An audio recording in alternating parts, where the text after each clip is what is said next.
memiliki harta yang harta itu adalah harta haram, tapi sudah dimiliki pada saat dia masuk Islam, sebelum masuk Islam.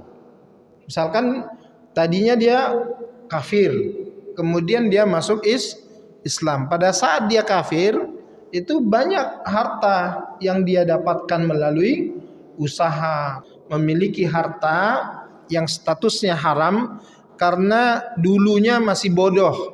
Maksudnya dulu dia nggak tahu kalau cara mendapatkan harta dengan cara usaha dia itu sebenarnya adalah haram. Dia nggak tahu. Setelah dia ngaji, ikut belajar muamalah, berguru dengan ustadz-ustadz, dia dapati ilmu bahwa ternyata dulu cara dia mendapatkan harta atau usahanya, bisnisnya itu adalah cara yang diharamkan di dalam Islam. Harta itu dulu ayahnya dapatkan dengan cara yang haram. Misalkan ayahnya waktu itu pejabat, ayah korupsi, dia tahu tuh dibelikan kebun. Nah kebun itu yang diwariskan sekarang kepada dia. Jelas dia tahu bahwa harta itu adalah bersumber dari yang haram.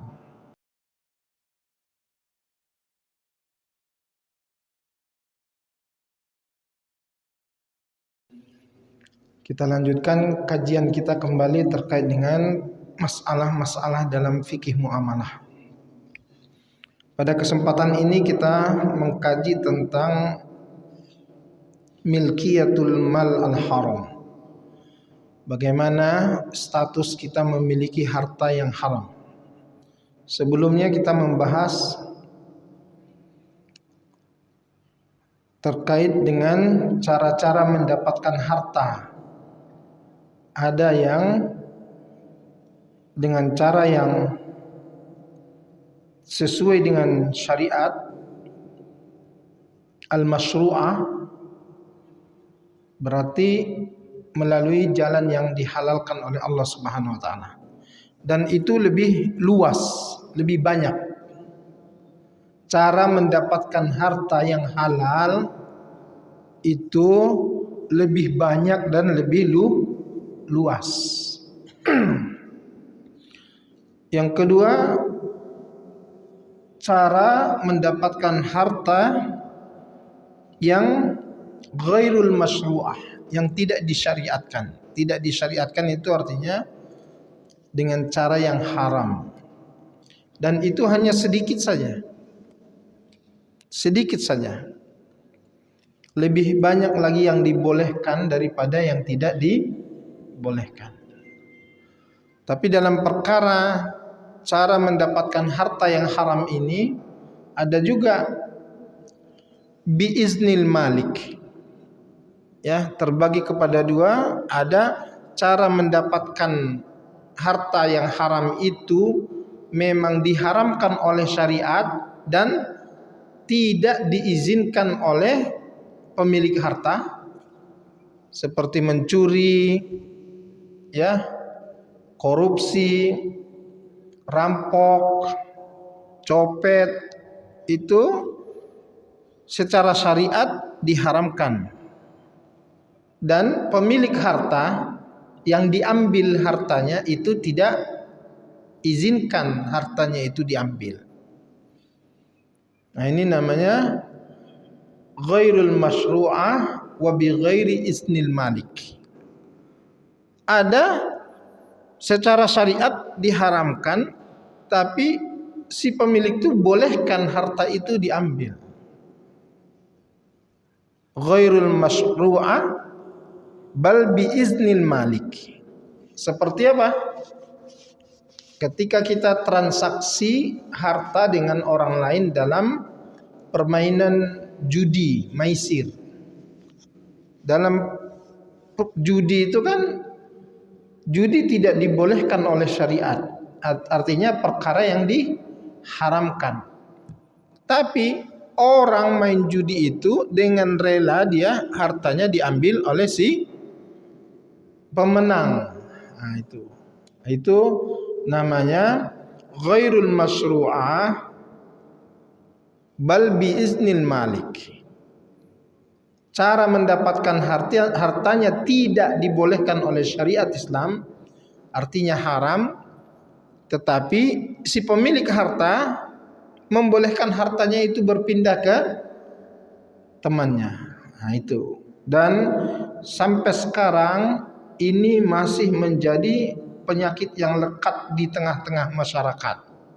Padahal udah nggak pernah menang, nggak pernah yang di posisi mendapatkan harta itu, tapi terus juga karena dalam pikirannya itu dia akan menang.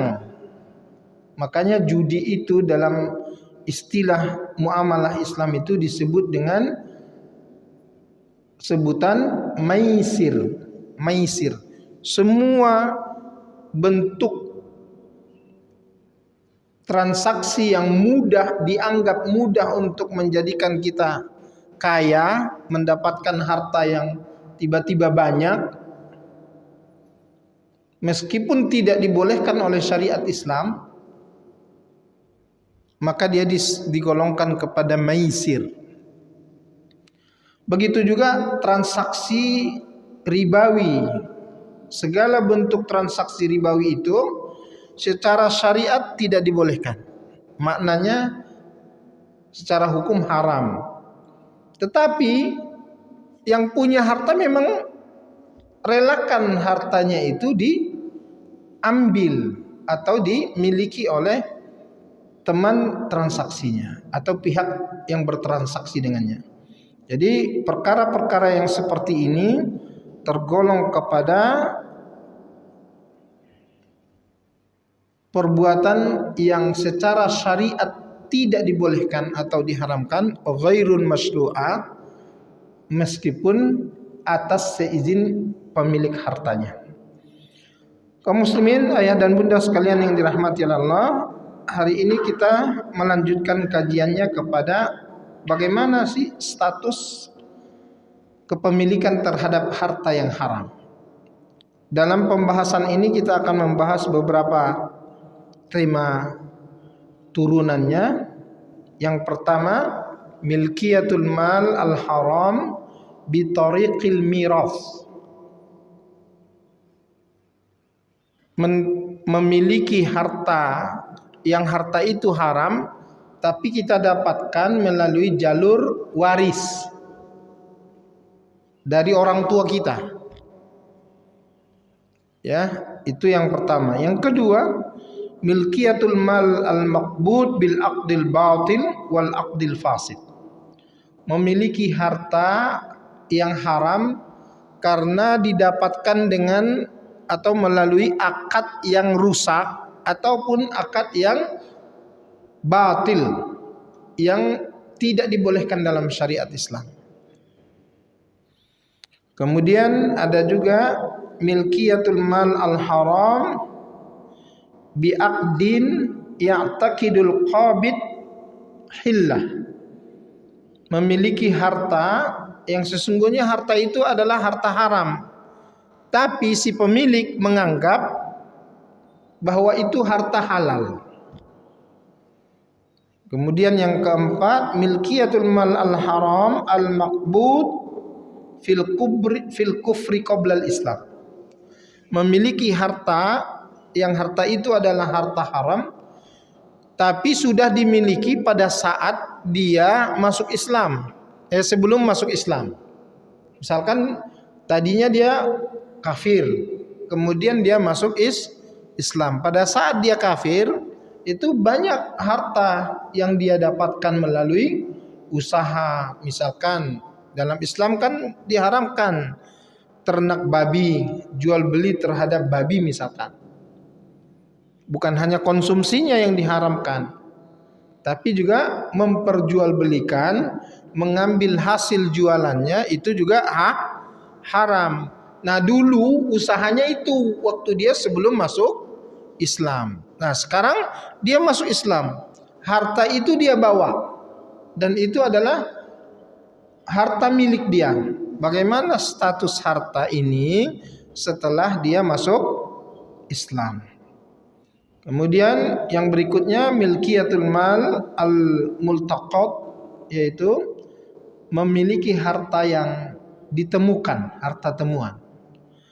Kemudian nanti ada milkiyatul mal al-haram al-muktasab an tariqil fawaid ar-ribawiyah, memiliki harta haram yang didapatkan melalui jalur bunga-bunga atau hasil-hasil dari transaksi-transaksi ribawi. Dan yang terakhir nanti 7 bab nih berarti. Milkiyatul mal al-haram bi uzril jahli, yaitu memiliki harta yang statusnya haram karena dulunya masih bodoh. Maksudnya dulu dia nggak tahu kalau cara mendapatkan harta dengan cara usaha dia itu sebenarnya adalah haram. Dia nggak tahu. Setelah dia ngaji, ikut belajar muamalah, berguru dengan ustadz-ustadz, dia dapati ilmu bahwa ternyata dulu cara dia mendapatkan harta atau usahanya, bisnisnya itu adalah cara yang diharamkan di dalam Islam. Baru dia sadari. Nah, itu berarti hartanya dulu dia dapati pada saat dia masih tidak tahu tentang ilmu itu. Tapi sekarang dia sudah tahu. Harta itu masih kebawa sampai sekarang. Bagaimana statusnya? Status memiliki harta tersebut, itulah yang akan kita kaji nantinya. Ayah dan bunda, saudaraku sekalian yang dirahmati Allah, kita masuk kepada yang pertama, milkiyatul mal al-haram bi tariqil miras. Memiliki harta yang statusnya haram dengan melalui jalur waris. Ikhtalafal ulama fi milkiyatil mal al-haram idza kana al-waris ya'lam anna murisahu qad iktasaba hadzal mal al-haram bi tariqil haram. Ulama berbeda pendapat terhadap kepemilikan harta yang haram apabila si penerima waris tahu bahwa yang mewariskan kepada dia harta itu dulu mendapatkan harta itu dari cara yang haram. Kalau dia tidak tahu, itu perkaranya selesai tuh. Ya, kita menerima waris dari orang tua, katakanlah yang sudah meninggal dunia. Kita nggak tahu tuh asal usul harta itu dari halal atau haram. Selesai tuh, halal bagi kita, mutlak halal bagi si penerima waris. Sekarang masalahnya adalah dia tahu bahwa harta itu dulu ayahnya dapatkan dengan cara yang haram. Misalkan ayahnya waktu itu pejabat, ayah korupsi. Dia tahu tuh dibelikan kebun. Nah, kebun itu yang diwariskan sekarang kepada dia. Jelas dia tahu bahwa harta itu adalah bersumber dari yang haram. Korupsi masih sepakat haram kan? Hah? Sepakat kan? Kalau ulama sepakat sampai akhir zaman yang namanya korupsi itu haram. Tidak disebutkan oleh Nabi berapa dosanya korupsi itu, tapi langsung vonis di neraka.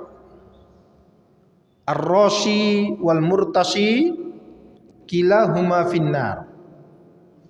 Yang nyogok maupun yang disogok, dua-duanya di neraka. Jadi itu langsung vonis tuh. Enggak disebutkan tuh dosanya berapa. Jadi yang kita bahas ini adalah ahli waris yang tahu bahwa harta itu dulu didapatkan dari atau dengan cara yang haram. Dalam hal ini ulama berbeda pendapat. In qasamal ulama fi hadhil mas'alah ila fariqain. Ulama dalam hal ini terbagi kepada dua kelompok. Dua kelompok. Al-fariqul awal wa adillatuh. Kelompok yang pertama beserta dalil-dalilnya. Ini harus agak serius sedikit biar nggak salah nanti. Karena kalau salah ngambil dalilnya, oh kata Ustadz tuh boleh gitu ya. Apa pendapat kelompok yang pertama? Yara annal mal al haram idzan taqala ilal waris bil miras fa innahu yatibu lahu. Kelompok yang pertama ini mengatakan bahwa harta haram apabila dia sudah berpindah kepada ahli waris, maka harta itu baik bagi ahli waris. Wa yahillu lahu al-intifa'u bihi. Halal bagi dia mengambil manfaat dari harta itu. Qalilan kana am katsiran. Apakah sedikit ataupun banyak. Wa yakunul ismu waqi'an 'alal muris alladzi iktasaba hadzal mal min masdari haram. Tetapi dosa akan tetap menjadi tanggungan bagi yang mewariskan. Ya. Dosa akan tetap ditanggung oleh yang mewariskan. Yang mewariskan tadi siapa? Orang tua. Yang dia pelaku harta itu didapatkan melalui jalan yang haram. Nah, itu. Ingat ya, yang pertama tadi kesimpulannya sebenarnya boleh gitu. Bahkan berstatus baik bagi si penerima waris. Meskipun dia tahu tuh itu harta haram dulu. Tetapi dosa atas harta itu diambil dari harta yang haram, dari jalan yang haram, akan selamanya ditanggung oleh yang mewariskan, orang tua. Saya stop di situ dulu, saya tanya, kira-kira kalau kita penerima ahli warisnya, kita nikmati harta itu atau gimana? Baik nih sama kita nih. Sama kita nih baik. Boleh kita ambil manfaatnya. Tapi kita tahu nih bahwa ayah kita akan terus disiksa gara-gara nih harta nih. Gimana? Kita nikmati juga tuh harta? Nikmati atau tidak?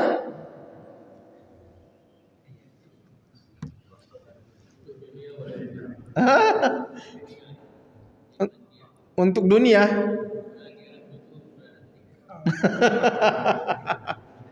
Allahu Akbar.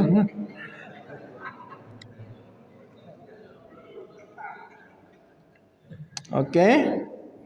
Ammal waris fala isma alai. Kelompok pertama ini mengatakan si penerima waris itu enggak dosa buat dia. Wa qad zahaba ila hadzal qaul ta'ifatun min ahlil ilmi. Yang berpendapat seperti ini banyak ulama. Nah, ini kan kita ngaji nih. Ngaji ya. Siapa diantaranya? Kal Hasan Al-Basri. Seperti imam besar Hasan Basri. Wa Zuhri. Imam Az-Zuhri. Wa Sufyan As-Sauri. Sufyan As-Sauri. Kemudian Sahnun minal Malikiyah. Dan juga Syekh Sahnun dari mazhab Malikiyah.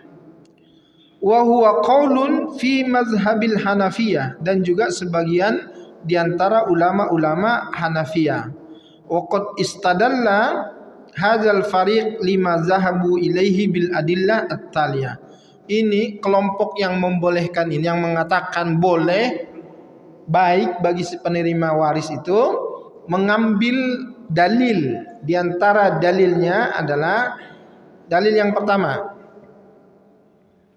annal wizra la yakunu illa ala muqtarifil ismi wa muktasibil haram. Dalil pertamanya Bapak Ibu, ini argumentasi hukumnya nih, bahwa yang namanya dosa, tanggungan, hukuman perbuatan jahat atau perbuatan yang salah itu tidak akan dibebankan kecuali kepada pelakunya. Muktarifil ismi, pelaku dosa tersebut, wa muktasibil haram, dan orang yang melakukan perbuatan haram itu. Jadi yang dosa siapa? Orang tua apa anak? Ahli waris? Orang tua. Wal waris la alaqata lahu bil muras, dan si penerima waris itu enggak ada hubungannya dengan yang diwariskan kepadanya. Alladzi iktasabal mal min tariqin haram fayatibu lahu hadzal mal li'annahu la taziru waziratun wizra ukhra. Ini dalilnya adalah dalil Al-Qur'an. Apa itu? Allah taziru waziratun wizra ukhra. Ini banyak ayatnya di dalam Al-Qur'an. Kalau enggak salah itu kurang lebih 4 atau 5 kali itu terulang. Ini potongan ayatnya. Allah taziru waziratun wizra ukhra. Tidaklah satu dosa dibebankan, ya, ditanggung oleh orang lain yang dia bukan pelaku dosa itu. Termasuk nih dalam hukum keluarga. Mohon maaf ya, dalam hukum keluarga, misalkan ada orang yang berbuat zina, melahirkan anak, iya kan? Dari hasil perzinahan itu, anak itu kemudian bisa dinisbatkan kepada ayah biologisnya atau tidak? Bisa jadi wali atau tidak? Tidak bisa jadi wali. Sepakat ulama tidak boleh ayah biologisnya itu sebagai wali kalau anak perempuan yang tadi itu sudah menikah. Gak boleh, wali hakim aja. Tapi banyak nggak terjadi di tengah-tengah masyarakat? Banyak atau enggak? Banyak. Sekarang masalahnya, apakah gara-gara orang tuanya dulu begitu, si anak ini akan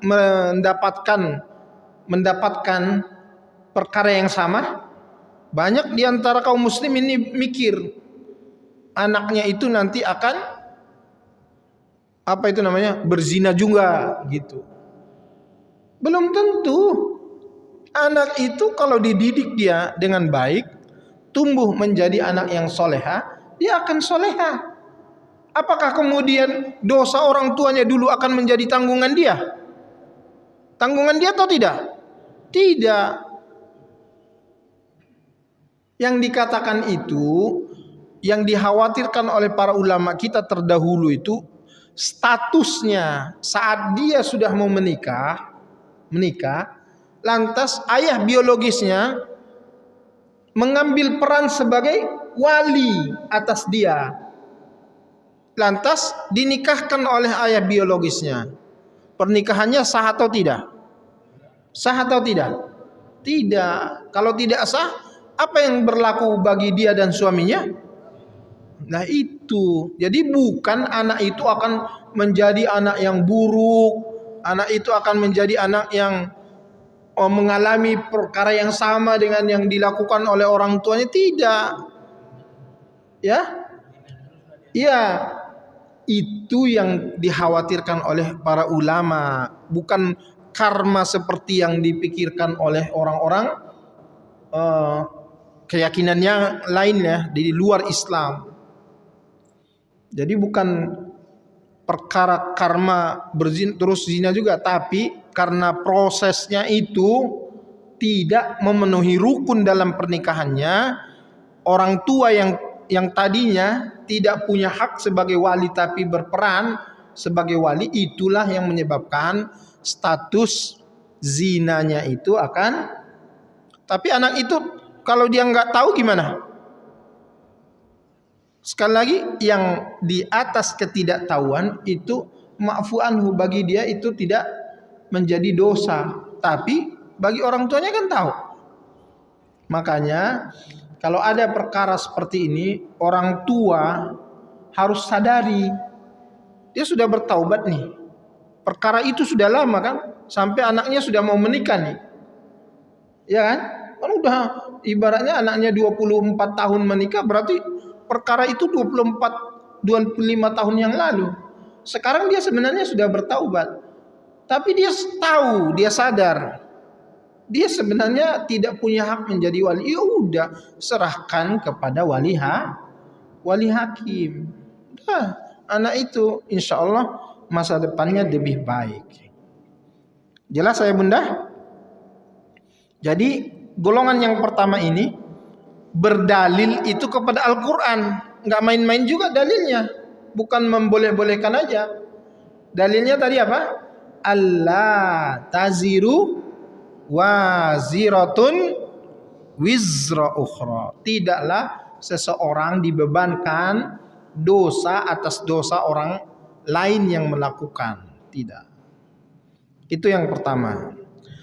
Dalil yang kedua, wastadalla hadzal fariq bi anna Umar ibn Abdul Aziz radhiyallahu anhu lamma walla amral muslimin qama bi a'ta'il mal allazi wajadahu fi baitil mal mimman kana qablahu min umara'il jur wa qad wada'ahu fi baitil mal ilal ulama wal fuqaha wa ghairihim mimman yastahiqqul ata'. Nah, dalil yang kedua ini dalil fi'liyah dari orang ini khalifah terdahulu. Nama khalifahnya itu adalah Umar bin Abdul Aziz. Salah seorang khalifah, pemimpin Islam yang paling sukses dicatat dalam sejarah. Memimpinnya kurang dari 2 tahun. Tetapi di masa Umar bin Abdul Aziz menjadi pemimpin, itu Baitul Mal ya, atau Bank Indonesianya gitu ya, gudang harta negara itu berlimpah harta. Termasuklah harta pendapatan yang dari hasil produktif ya, harta BUMN-nya, termasuk dari filantropi Islam, pendapatan harta negara dari harta-harta sosial seperti dana zakat, infak sedekah dan lain sebagainya. Apa yang terjadi? Dia hanya memimpin 2 tahun, tetapi di masanya saat ada pembagian hak harta zakat dibagikan kepada umat, itu rumah-rumah warganya diketuk tuh. Assalamualaikum. Dari mana? Dari Basnas. Mau ngapa? Mau bagi hak zakat buat Anda sekeluarga. Yang di rumah bilang, kamu salah alamat. Itu harta kami. Kami yang bayar zakat di situ katanya. Jadi nolak. Nah, sampai begitulah terjadi, dicatat oleh sejarah kesuksesan kepemimpinan yang namanya Khalifah Umar bin Abdul Aziz. Coba kita bayangkan tuh. Kalau rumah bapak sekarang diketuk, Pak, Assalamualaikum. Ini ada. ya. Ada lagi enggak? Gitu kan. Ada lagi. Padahal kita bukan mustahik, tapi kita malah bilang masih ada enggak? Nah, itu di zaman itu nolak orang. Bukan nolak karena dia pasrah dengan kemiskinannya. Karena itu tadi, saya yang bayar zakat di situ, ngapain kamu datang sini katanya. Nah, itu terjadi di zaman Umar bin Abdul Aziz. Secara keturunan Umar bin Abdul Aziz ini cucunya Umar bin Khattab radhiyallahu taala anhu, yang orang tuanya itu dari jalur orang biasa, gadis miskin yang orang tuanya itu penjual susu. Yang di zaman Umar bin Abdul Aziz itu banyak pelaku usaha di pasar tuh curang, ya, jualan susu bilangnya original tetapi sudah dicampurin harganya, ya campur air, kemudian harganya dibuat murah. Maka persaingan di pasar tuh ketat, murah-murahan. Mereka jual murah karena susunya sudah tidak original. Nah, satu ketika ibunya itu ya di rumah tidak tahan lagi, karena hampir semua pedagang sudah begitu. Nah, dia berniat untuk besok kita campur aja lagi nih susu kita ini, kita jual juga dengan harga yang murah seperti yang dilakukan oleh para pedagang curang itu. Tapi ngomongnya masih tetap susu original. Itu perkara dialog antara ibu dengan putrinya. Putrinya bilang, jangan mak. Tapi maknya bilang tetap, gak apa-apa. Umar gak akan tahu kan, kata dia gitu. Waktu itu Umar tuh khalifahnya. Umar kan termasuk yang paling keras menentang segala perbuatan mungkar dan maksiat. Bahkan kalau inspeksi itu udah pada takut tuh, ini bahaya ini gitu. Tapi kemudian si ibu tetap kekeh, nggak apa-apa. Umar pun nggak tahu tuh. Kata putrinya, Umar nggak tahu, tapi Tuhannya Umar tuh tahu apa yang mak buat. Nah itu kena kan ibunya kan? Kena nggak? Umar tuh betul mak, nggak tahu dia tuh apa yang mak buat tuh, tak tahu Umar tuh. Tapi Tuhannya Umar itu maha tahu terhadap apa yang mak buat. Akhirnya maknya terpukul, menangis, dan dia ikuti saran putrinya. Dialog ini didengarkan oleh Umar. Setelah peristiwa itu, tanpa dia beritahu kepada keluarga ini, Umar mencari salah satu di antara keturunannya itu untuk menikah dengan putri itu. Nah, hasil pernikahan itulah salah satunya itu adalah Umar bin Abdul Aziz. Jadi di masa Umar bin Abdul Aziz memimpin, sebelum dia ini memimpin tuh pemimpinnya itu pemimpin zalim. Bukan saya yang bilang, tapi di sini disebutkan oleh para ulama, ya. Wa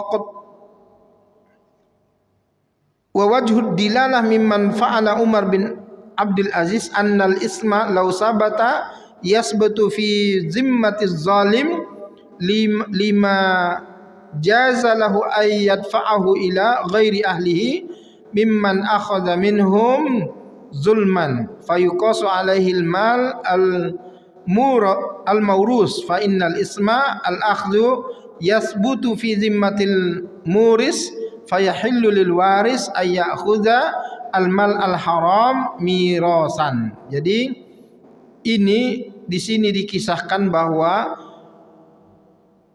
sebelum sebelum Umar bin Abdul Aziz menjadi khalifah, itu pemimpinnya itu, khalifahnya itu khalifah yang zalim. Di sini disebutkan tadi tuh, walla amral muslimina qama bi'ta'il ladzi wajadahu fi baitil mal mimman kana qablahu. Kan dia kuasai harta negara itu, warisan dari orang sebelum dia. Min umara'il jur, yang diantara mereka itu adalah pemimpin-pemimpin jahat. Sebelum Umar bin Abdul Aziz itu ada diantara khalifah itu sebenarnya khalifah yang jahat. Jahatnya itu diantaranya misalkan harta negara itu banyak terkumpul dari harta hasil malak rakyat. hasil malak rakyat, dan itu tergabung di harta negara di gudang itu. Begitu Umar bin Abdul Aziz sebagai pemimpin khalifah, kan dia yang menguasai ini. Pada saat dia menguasai ini, dia perlakukan nih harta sebagai pendapatan sah negara, dan dia bagi-bagi peruntukannya sesuai dengan peruntukan yang seharusnya dikeluarkan oleh negara. Mimma yastahiqu, diserahkan kepada orang-orang yang berhak terhadap harta tersebut, bukan dia kuasai untuk dirinya, tidak. Artinya ini menjadi kias, analogi, boleh seorang menerima harta waris yang harta itu sekalipun haram, ya, tidak menjadi dosa buat dia. Tetapi ingat nih, karena ini harta waris, orang tua kita sebagai pelaku dosanya yang dulu mengambil harta ini dengan cara yang haram, akan selamanya mendapatkan dosa atas perbuatan yang dulu dia lakukan itu, mendapatkan harta dengan cara yang diharamkan itu. Ayah dan bunda saudaraku sekalian yang dirahmati oleh Allah Subhanahu wa taala, kemudian yang terakhir dalilnya dalil qiyas. Kita masuk yang kedua, kelompok yang kedua, al-fariqus tsani wa adillatuhu wa hum al-jumhur minal Hanafiyah wal Malikiyah wasy-Syafi'iyah wal Hanabilah. Ini kelompok yang kedua ini terkumpul kebanyakan ulama. Kalau tadi kan ulama-ulama, banyak juga ulama, tapi kebanyakan ulama itu ngambil pendapat yang kedua ini. Kalau dia jumhur itu berarti kalau kita mau ambil pilihan di antara dua pendapat, ada yang jumhur, ada yang pendapat sebagian ulama, maka pilihan kita itu yang mana? Jumhur. Jumhur itu kebanyakan, ya. Apa kata mereka? Haitsu zahabu ila annal mauta la yatibul mal al haram. Mereka berpendapat bahwa yang namanya kematian itu tidak akan merubah status harta haram. Kalau hartanya itu memang harta haram, meskipun pelakunya itu sudah meninggal dunia, bukan berarti harta ini begitu turun ke orang, dia berstatus harta halal. Status hartanya tetap harta haram. Masuk mana? Yang pertama, yang kedua? Dua-duanya masuk, tetapi kalau dari segi status harta yang haram tidak akan berubah karena pelakunya telah meninggal dunia. Ini belum masuk kan? Masih 10 menit. Ya, kemudian bal wajib fihi ar-raddu ala malikihi in kana ma'rufan. Bahkan wajib bagi si penerima waris ar-raddu, kembalikan tuh harta kepada pemiliknya kalau kita tahu pemiliknya. Jelas nggak?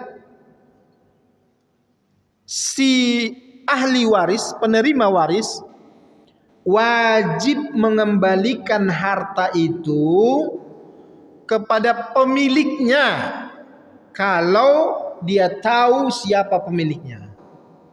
Kalau hasil korupsi tadi itu siapa pemiliknya, Bapak? Nggak tahu, Pak deh. Yo negara kan, hasil korupsi itu kan punya negara kan? Atau perusahaan misalkan. Ya udah, ahli waris pada saat dia terima tuh harta, dia kembalikan. Kan kalau dikembalikan, gugur nggak dosa orang tuanya? Gugur nggak dosa orang tuanya? Gugur dosa orang tuanya. Jadi kebaikan nggak bagi si anak? Amal soleh bagi si anak. Fa illam yakun ma'rufan, fal wajib fihi at-tasadduq bihi 'alal fuqara wal masakin. Tetapi kalau nggak tahu itu hartanya itu berasal dari mana, tapi dia tahunya itu harta haram, tapi dia nggak tahu pemiliknya itu, maka disedekahkan kepada fakir dan miskin atas nama orang tua atau atas nama siapa? Disedekahkan kepada fakir miskin atas nama orang yang punya, jangan atas nama orang tua, karena orang tua bukan pemilik itu. Ada dalam satu riwayat disebutkan bahwa sesiapa yang mendapatkan harta yang haram lalu dia sedekahkan, harta itu bukan bernilai sedekah buat dia pahala, tetapi dia bahkan berdosa atas sedekah harta yang sebenarnya bukan harta dia. Ya, sedekah berdosa. Kenapa? Karena kita sedekah bukan harta kita. Ada itu syarat harta yang disedekahkan itu, diantaranya adalah milkut tam. Kita harus punya status pemilik yang sah terhadap harta itu. Sama dengan transaksi jual beli. La tabi ma laysa indak. Jangan kau jual barang yang bukan barang kamu, yang tidak engkau miliki. Maka salah satu diantara syarat objek harta di dalam transaksi jual beli ayyakuna milkan taman, kepemilikannya sempurna terhadap barang tersebut. Bapak dan ibu saudaraku sekalian yang dirahmati oleh Allah. Wa qala Ibnu Rushd al-Jadd minal Malikiyah, di antara ulamanya itu ada Ibnu Rushd al-Jadd. Ibnu Rushd ini ulama besar, ada dua dia. Ini al-Jadd. Al-Jadd itu artinya kakek. Ada Ibnu Rushd al-Hafid. Nah, ini juga ulama besar yang punya kitab apa itu? Tentang perbedaan-perbedaan pendapat semua ulama mazhab. Itu Ibnu Rushd al-Hafid. Kalau ini Ibnu Rushd al-Jadd, dia mengatakan wa ammal miras fala yatibul mal al-haram, hadza huwa as-sahih alladhi yuwajjiha an-nazar.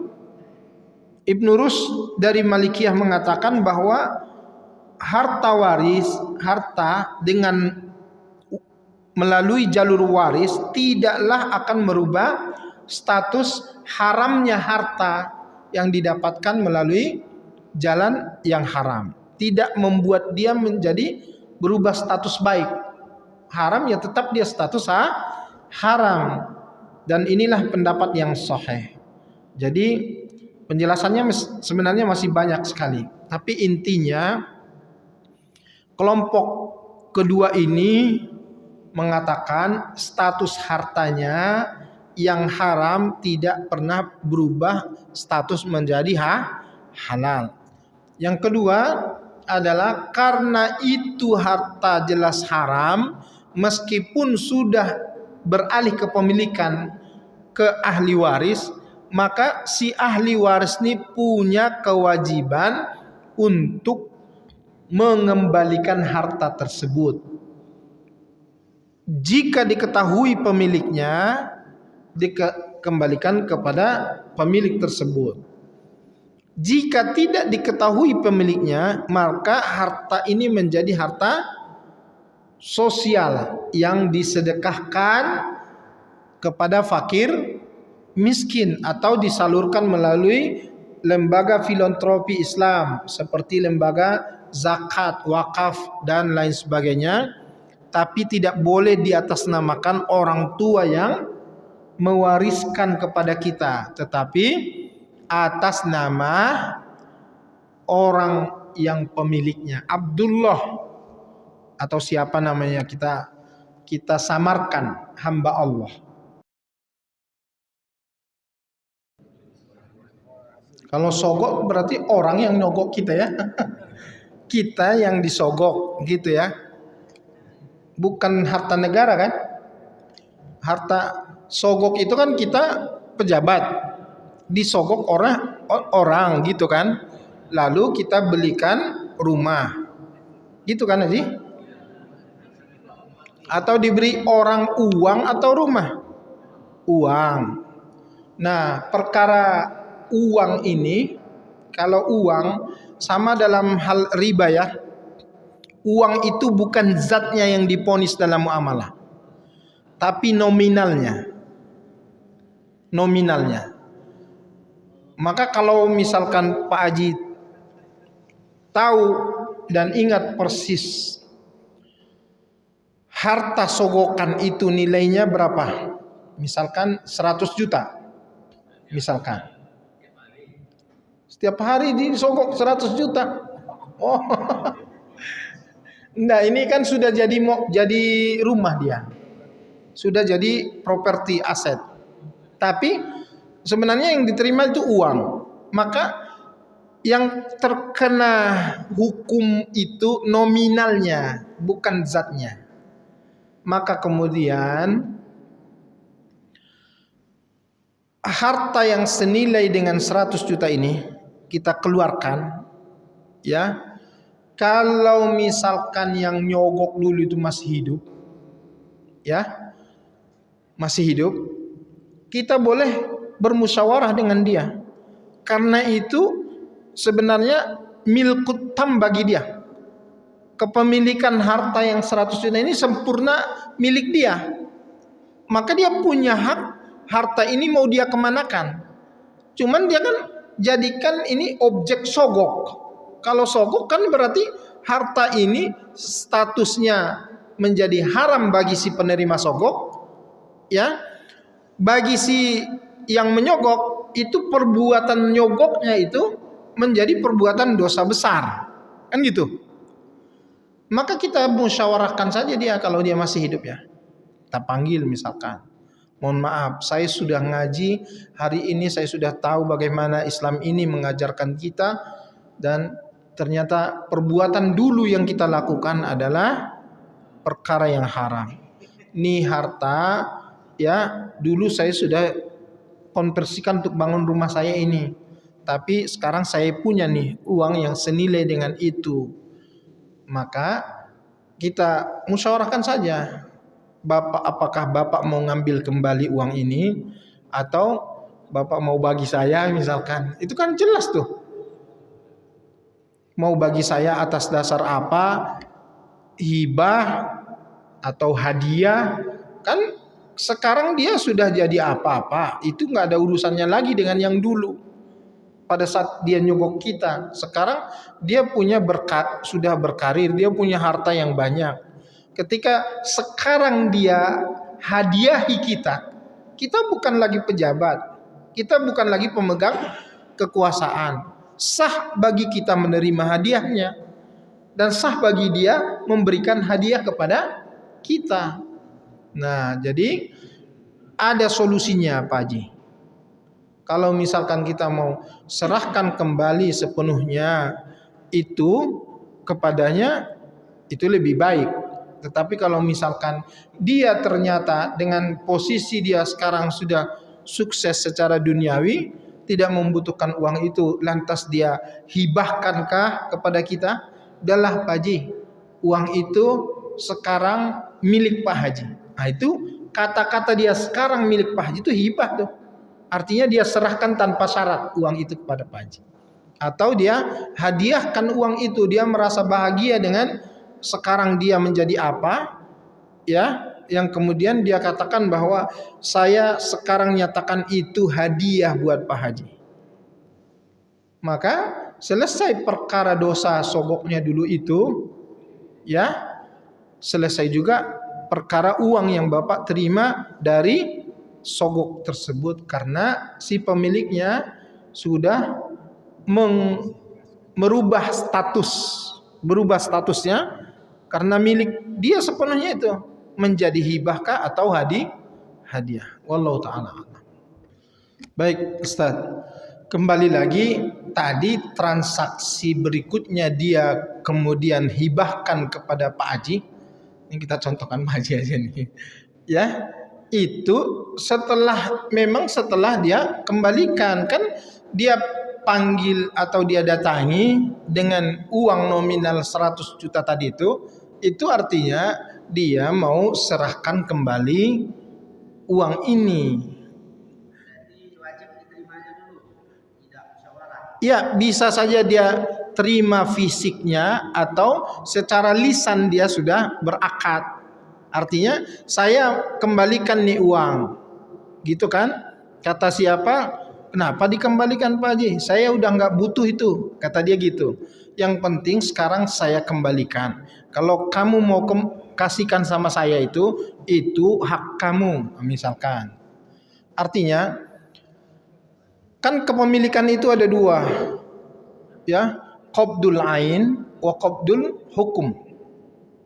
Qabdul ain itu artinya ini fisik uang diserahkan, uang diterima. Qabdul ain, zat uang itu memang kita terima. Qabdul hukum, secara hukum kita sudah mengatakan saya kembalikan, misalkan nanti saya transfer misalkan. Itu kan metode pemberian hartanya saja.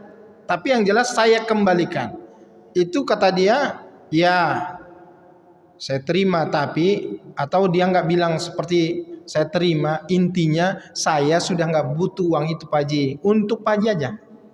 Nah, dia bilang saya nggak butuh uang itu artinya dia status dia masih berkuasa atas uang itu, tapi dia bilang saya sudah nggak butuh uang itu, untuk Pak Haji saja. Itu artinya setelah Pak Haji kan sudah datang ini, itu artinya secara hukum dia sudah akan serahkan uang itu. Setelah dia bilang pun tadi, itu artinya secara hukum Pak Haji sudah lepas dari ngambil status sogokan ini, sudah diterima oleh si penyogok. Tapi dia bilang kemudian tadi gimana? Uang itu sudah saya nggak butuhkan, ya, untuk Pak Haji aja. Sore Ustaz. Tapi kalau kita mau transaksinya qabdul ain, memang uangnya itu fisiknya serahkan. Sudah diserahkan, kemudian dia serahkan kembali ke kita, itu baru kemudian terjadi. Tapi secara hukum pun dia miliki seperti itu sudah sah. Sama dengan transaksi di bank syariah. Dia jual mobil ke kita, tapi kan murabahahnya wakalah, bil wakalah. Artinya yang jemput mobil ke showroom bukan banknya, tetapi si nasabah yang butuh mobil. Tapi uang itu dari bank diserahkan kepada nasabah untuk membeli mobil itu, diwakalahkan. Setelah dibeli mobil itu, apa buktinya mobil itu sudah dibeli oleh bank? Apa buktinya? Udah bayar, kan ada faktur pembayaran. Ya, setelah ada faktur pembayaran mobil itu ke showroom, itu artinya mobil sudah qabdul ain, qabdul hukum. Bank tidak qabdul ain karena mobil itu sebenarnya masih ada di showroom atau nanti langsung diserahkan. Tetapi secara hukum tuh mobil milik bank. Setelah itu baru ditransaksikan akad murabaha antara bank dengan nasabah. Makanya saya periksa akad transaksi murabaha di bank syariah itu, di akadnya itu kita periksa jam berapa beli atau hari apa beli mobilnya. Kalau dia hari yang sama, misalkan hari Sabtu, akadnya jam berapa, belinya jam berapa? Mana yang seharusnya duluan? Belinya dulu atau akad duluan? Beli dulu kan? Karena bank harus memiliki harta itu dulu, baru dia boleh jual. Ya kan Ustaz? Nah, maka kalau hari yang sama akad wakalahnya jam 2, sementara akad murabahahnya jam 8, batal. Kita suruh ulang akad. Disposisinya di Dewan Pengawas. Yang benar dia harus wakalahkan dulu jam berapa dia wakalah, lalu dibelikan barangnya oleh nasabah. Setelah punya status barang itu milik bank, belum milik nasabah nih, milik bank karena sudah dibeli, ya, barulah diakadkan. Jam berapa akadnya? Tentu harus ada jenjang waktu. Wallahu taala a'lam. Karena dia pakai uang rupiah, nilai tadi itu nominal, maka nominal transaksi sama dengan saya misalkan memberikan hutang sama Pak Haji. Mohon maaf ya, ini tebal nih, saya pula lebih kaya sama Pak Haji kan? Enggak. Saya kasih hutang Pak Haji 10 tahun yang lalu 100 juta. Yang namanya utang qad itu nggak boleh ada tambahan. Tidak boleh ada tambahan apapun. Kan sudah saya bilang, kalau kita mau kasih orang uang itu maunya ada tambahan, jangan utang. Tanya aja keperluannya untuk apa. Kalau dia bilang dia mau beli kebun sawit, ya udah kita biayain dia beli kebun sawitnya, hasil sawitnya bagi dong sama saya. Kan sebagian tuh modal saya itu di situ. Ya udah kerjasama kepemilikan terhadap kebun sawit namanya musyarakah. Kalau enggak, ya udah nilai kebun sawit kita yang 100 juta itu kita minta pada dia ambil untung atas jual kebun yang senilai 100 juta itu menjadi 110 juta misalkan. Transaksinya sah. Keuntungan atas jual beli kebun yang nilainya 100 juta. Halal bagi kita pendapatan itu. Tapi kalau kita bilang, nih saya pinjamkan uang 100 juta, pinjaman. Itu kalau uang jadi objek pinjamannya, maka nominal yang kita pinjamkan segitu juga kembalinya sampai kapanpun. Makanya aspek nilai ekonomis ini, kalau kita mau transaksi pinjamkan sama orang, lebih baik tanya peruntukannya supaya kita nggak rugi di masa depan. Kalau dia transaksinya murni qard, utang piutang, pinjam meminjam, dia memang kullu qardin jarra manfa'a fahuwa riba. Kalau dia transaksinya utang piutang atau pinjam meminjam murni, ngambil tambahan dari transaksi itu tergolong riba. Maka nominal 100 juta sampai kapanpun dia tetap 100 juta. Ustadz nggak adil. Memang nggak adil jadinya, tapi kan salah dalam transaksinya. Benar dalam akad muamalahnya dengan qad, tetapi kemudian akan ada yang rugi karena nilai ekonomisnya 10 tahun yang lalu dengan sekarang sudah nggak sama. Nah, qad dengan sogok tadi itu statusnya kan, sogok itu perkara yang haram. Nggak mungkin dia harus ngambil nilai ekonomis terhadap penggunaan uang 100 juta itu, padahal itu dia uang sogokannya dia dulu. Maka nilai nominal 100 juta 10 tahun yang lalu, statusnya sekarang juga 100 juta buat dia.